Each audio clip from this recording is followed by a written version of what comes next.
Freedom park metro station पर उनके साथ में स्कूल के बच्चे हैं। ये बड़ा सुखद क्षण होता है तमाम जो यात्री हैं और बच्चों के लिए, क्योंकि वो अनायास ही प्रधानमंत्री उनके बीच में पहुंच जाते हैं। उनके लिए बेहद महत्वपूर्ण बात होती है और उनके साथ में जिसको कहते हैं कि हल्की फुल्की गपशप, छोटी सी गुफ्तगू, उनके बारे में जानते हैं, कुछ अपनी बात बताते हैं।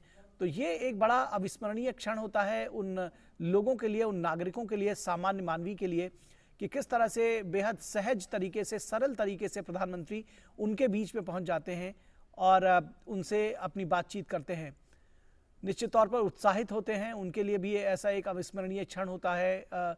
जो बच्चे हैं, ये देखिए, ये इस मेट्रो राइड में प्रधानमंत्री के साथ में कुछ स्टूडेंट्स शामिल हुए हैं और प्रधानमंत्री उनसे बात करते हुए।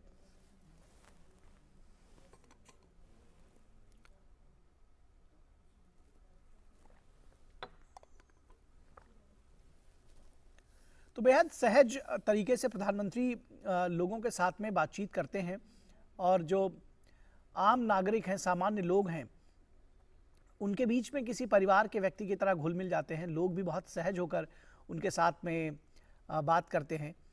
और ये देख रहे हैं कि किस तरह से मेट्रो ट्रेन में प्रधानमंत्री ने यात्रा की, एक मेट्रो राइड ली और उस मेट्रो राइड के दौरान ये जो छात्र हैं ये उनके साथ बैठे हुए हैं और उनके साथ गुफ्तगू करते हुए, कुछ कुछ बातचीत करते हुए, परिचय का दौर शायद चल रहा है। ये तस्वीरें जो है अपने आप में बहुत कुछ बयां करती हैं कि किस तरह से चाहे वो सामान्य नागरिक हो, खासतौर पर स्टूडेंट से इंटरैक्ट करने में प्रधानमंत्री बहुत रुचि रखते हैं और बहुत कई बार रोचक जानकारियां भी उनके साथ साझा करते हैं। इस तरह की तमाम तस्वीरें हम पहले भी देख चुके हैं और आज जब इस फ्रीडम पार्क मेट्रो स्टेशन पर प्रधानमंत्री पहुंचे तो उन्होंने इसी तरह से एक जो स्टूडेंट्स का दल था उनके साथ में बातचीत की, उनको अपने पास में बैठाया और उनके साथ संवाद स्थापित किया।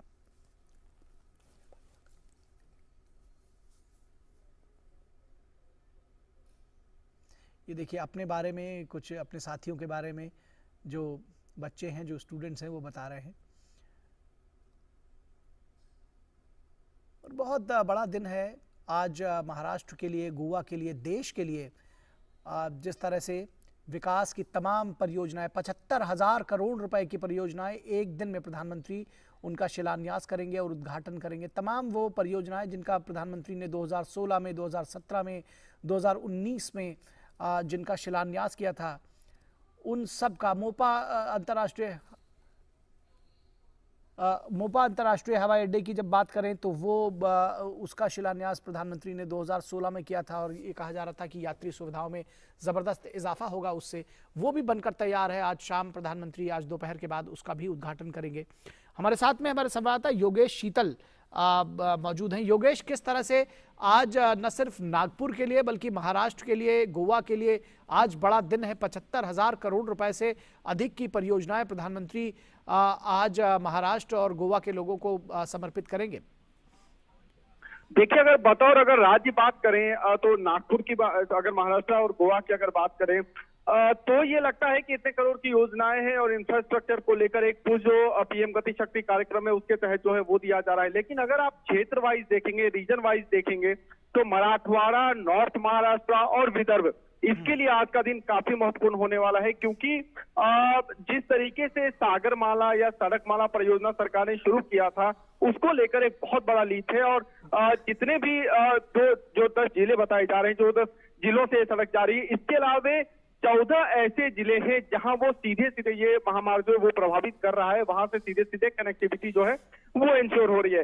इसके अलावा अगर आप मेट्रो कनेक्टिविटी की बात देखें तो नागपुर को लेकर, चाहे महाराष्ट्र के किसी भी जो बड़े जो जिले हैं, नागपुर को उपराजधानी भी कही जाती है। इससे पहले पुणे में जो कि सांस्कृतिक राजधानी है, वहां पे मेट्रो शुरू हो चुकी है। अगर आप नागपुर की बात करें तो यहाँ पे जिस तरीके से धीरे धीरे करके इंडस्ट्रियलाइजेशन यहाँ काफी तेजी से हो रहा है, शहर काफी ज्यादा विकसित हुआ है, ऐसे में जो डिमांड थी ट्रांसपोर्टेशन की वो भी समय के साथ बढ़ रही थी। उसको कैटर करने के लिए जो है ये सब मेट्रो की जो फैसिलिटीज है, इसके अलावा ऑल्टरनेट मीडियम जो है, चाहे बैटरी ऑपरेटेड या सस्टेनेबल एनर्जी को लेकर जो पूरे सरकार का क्लाइमेट चेंज को पॉइंट में रखते हुए उन सब चीजों को मिला के मोबिलिटी सर्विसेज जो है उसको पुश दिया गया है। तो अगर आप देखें मेट्रो को लेकर तो आज का जो कार्यक्रम है जो खापरी, जहां पे भी प्रधानमंत्री थोड़ी देर में पहुंचने वाले हैं, यहाँ से 2 लाइन जो मेट्रो की है उसको यहाँ से वो हरी झंडी दिखाएंगे। एक ऑरेंज लाइन है और एक एक्वा लाइन है। तो इसके अलावा पीएम अभी इस वक्त जो मेट्रो में ट्रेवल भी कर रहे हैं और जो छात्राएं उनसे बात कर रहे हैं। ओवरऑल जैसा कि आपने सही कहा, करीब 75 करोड़ की योजना है, 75,500 करोड़ की योजना है, जिसको लेकर आज समर्पित किया जा रहा है महाराष्ट्र और गोवा के लोगों को। इस मेट्रो लाइन का जो डेवलपमेंट है, जो मेट्रो का पहला फेज है, उसके बारे में भी जानकारी दें, कितना महत्वपूर्ण रहा है और उसके साथ ही साथ कितने लोगों को ये केटर करेगा, और जो दूसरा जो फेज है मेट्रो का उसके बारे में जानकारी दें, जिसका आज प्रधानमंत्री शिलान्यास करेंगे। देखिए, जो पहला फेज है करीब 8,650 करोड़ रुपया का इन्वेस्टमेंट जो है वो पहले फेज में किया गया था, और इसको लेकर बेसिकली जो महाराष्ट्र का जो सिटी, जो नागपुर का जो सिटी एरिया है उसको ये जोड़ता है। ये पहला मेट्रो का जो चरण था। जो दूसरा चरण जिसका आज आधारशिला जिसकी रखी जाने वाली है, उसमें जो है करीब 67,500 करोड़ जो है उसकी कीमत जो है, उससे पूरा प्रोजेक्ट जो है वो बना है। अगर बात करें अगर फेज वाइज, तो देखिए 2 लाइन है बेसिकली, एक तो ऑरेंज लाइन है और एक्वा लाइन है। ये लाइन है जिसपे ट्रांसपोर्टेशन होगा। अगर एरिया वाइज अगर आप बात करेंगे तो जो सिटी का आउटस्कर्ट है वहां तक इसको जो है स्ट्रेच करने की जो है वो बेसिकली पूरा प्रोजेक्ट का वो ध्येय है। जो नागपुर से जो सटे हुए इलाके हैं वहां तक मेट्रो को एक्सटेंड किया जाना है। आज जो पीएम का मेन कार्यक्रम है वो फेज 2 के जो है आधारशिला को लेकर है, और पहला जो फेज हो चुका है उसका जो शिलान्यास है, जो उसका जो राज्य को समर्पित करेंगे, जो देश को समर्पित करेंगे, उसका कार्यक्रम है। तो कुल मिलाकर अगर आप देखें तो मुंबई में मेट्रो की इस वक्त मुंबई में मेट्रो ऑलरेडी चल रहा है और कुछ अगले चरण का काम भी चल रहा है। इसके अलावा पुणे में, जिस तरीके से मैं आपको बता रहा था कि पुणे में योजनाएं मेट्रो की ऑलरेडी चली हैं, खुद पीएम ने उसको इनॉग्रेट भी किया था, और नागपुर जो है वहां पे कुल मिलाकर मेट्रो मिल रहा है। तो जिस तरीके से मैंने आपको कहा कि ओवरऑल जो कनेक्टिविटी को लेकर सरकार का पुश है, उसके लिए आज का दिन काफी महत्वपूर्ण है। जी, निश्चित तौर पर ये जो तस्वीरें हम अपने दर्शकों को दिखा रहे हैं, ये अभी जो चलती मेट्रो ट्रेन में यात्रा किया है प्रधानमंत्री ने और मेट्रो राइड ली है, जैसा कि हमने बताया, तो उस ट्रेन में तमाम यात्रियों से उन्होंने संवाद स्थापित किया है। एक जो रेलवे से जुड़ी हुई दूसरी परियोजनाएं हैं, नागपुर इटारसी तीसरी लाइन परियोजना के कोहली नरखेर खंड को प्रधानमंत्री राष्ट्र को समर्पित करेंगे। इसके अलावा समृद्धि महामार्ग की भी बड़ी चर्चा है, जो कि नागपुर से शिरडी को जोड़ रहा है। इस समृद्धि महामार्ग के विषय में भी जानकारी दें, और जो रेलवे की परियोजना है उसके विषय में भी बताएं हमारे दर्शकों को। और देखिए, जो जहां तक समृद्धि महामार्ग की बात है, तो समृद्धि महामार्ग को लेकर जो है बहुत ज्यादा लोगों की उम्मीद थी, क्योंकि महाराष्ट्र में जो 2 बड़े, जैसा कि मैंने आपको कहा था कि मुंबई तो राजधानी है, मुंबई को देश की आर्थिक राजधानी भी कहा जाता है, और दूसरी जो महाराष्ट्र की उप राजधानी जिसको नागपुर के तौर पर माना जाता है, अगर आप देखें तो मुंबई से नागपुर के अभी कई सारी ट्रांसपोर्टेशन में जो है अपग्रेडेशन किया गया है। मसलन अगर आप रेल लाइन की बात करें तो दुरंतो भी चलाई गई थी, इसके अलावा सड़क मार्ग भी है और हवाई मार्ग भी है। लेकिन कोशिश ये की जा रही थी कि क्योंकि ये फार्मर बेस्ड एरिया है, रास्ते में जो है नागपुर से सटा हुआ अमरावती अगर आप ले लीजिए, पूरा विदर्भ रीजन अगर आप ले लीजिए, तो विदर्भ रीजन और मराठवाड़ा रीजन, यहाँ तक कनेक्टिविटी को किस तरीके से इस तरीके से बनाया जाए कि जो फार्मर है, जो किसान है, उनको उसका लाभ मिले, जो एपीएमसी मार्केट है वहां तक जो है लाभ पहुंच सके और कनेक्टिविटी सुदृढ़ हो सके, इन सब चीजों को साथ में लेते हुए। तो उसके लिए इसकी अवधारणा जो इसको अंगीकार किया गया था, और तब समृद्धि महामार्ग, जिसको हिंदू हृदय सम्राट बाला साहब ठाकरे समृद्धि महामार्ग के नाम से जाना जाएगा, इसको जो है इसकी शुरुआत की गई थी। करीब 701 किलोमीटर का ये एक्सप्रेसवे है, और 520 किलोमीटर जो कि नागपुर से शिरडी का स्ट्रेच है, उसको लेकर जो है आज उसका इनॉग्रेशन जो है आज होना है।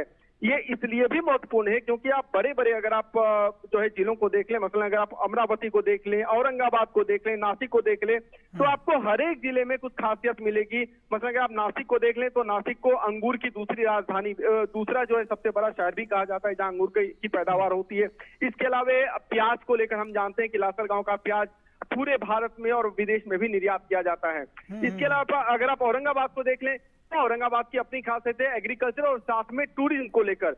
इसके साथ ही अमरावती को अगर आप ले लें तो अमरावती और जो पूरे आसपास के एग्रीकल्चर एरिया है, चाहे वो सोयाबीन हो, दलहन हो, तिलहन हो, उसकी वहां जबरदस्त पैदावार होती है। तो इन सब जो ये कुल 10 जिलों में, ये 3 जिलों का मैंने आपको नाम बताया, इसके अलावा अगर आप 14 जिले जो अलग अलग हैं, तो जैसे विदर्भ और मराठवाड़ा, नॉर्थ महाराष्ट्र के इन सारे जो एग्रीकल्चरल बेल्ट है कुल मिलाकर, इसको सीधे सीधे कनेक्टिविटी जो है वो मुंबई से हो पाएगी। और कहा जा रहा है कि 8 घंटे में मुंबई से नागपुर की कनेक्टिविटी होगी, जो कि फिलहाल करीब 14 से 15 घंटा आपको लग जाता है ट्रेवलिंग में। तो कुल मिलाकर अगर आप देखें तो 7 से 8 घंटे की सीधे सीधे बचत जो है इस हाईवे पे होगी। इसके अलावा चूंकि जवाहरलाल नेहरू ट्रस्ट की अगर आप बात कर लीजिए, जवाहरलाल नेहरू पोर्ट ट्रस्ट है, टूरिस्ट लोकेशन जैसे अंजना एलोरा केव ले लीजिए, शिरडी ले लीजिए, वेरूल है, लोनार, ये सब जो एरिया है यहां तक भी कनेक्टिविटी जो है होगी। तो कुल मिलाकर इसको एक गेम चेंजर की तरह माना जा रहा है। जो देवेंद्र फडणवीस जो कि यहाँ के उप मुख्यमंत्री हैं, उन्होंने भी कहा है कि ये जो महामार्ग है ये एक तरीके का गेम चेंजर होगा। ट्रांसपोर्टेशन के बारे में अगर आप बात करें तो महाराष्ट्र का, अगर आप ओवरऑल ट्रांसपोर्टेशन के बारे में बात करें।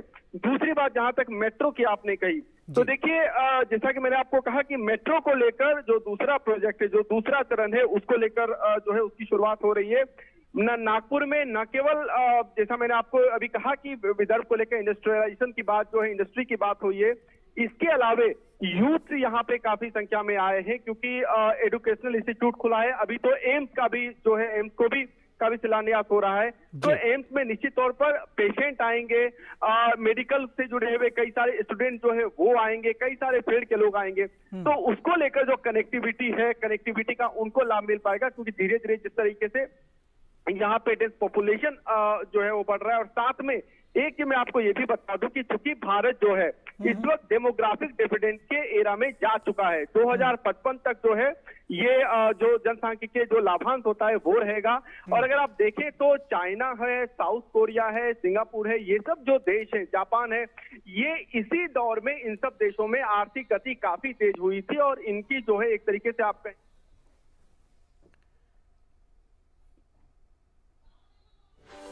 नागपुर मेट्रो रेल के फेज 1 का लोकार्पण करते हुए प्रधानमंत्री, ये सीधी तस्वीरें आप देख रहे हैं। प्रधानमंत्री ने काशी नागपुर मेट्रो रेल संगमम, यह एक फेज 1 का ऐतिहासिक कार्यक्रम है। मैं कहूँगा शताब्दियों के बाद इस तरह की एक पहल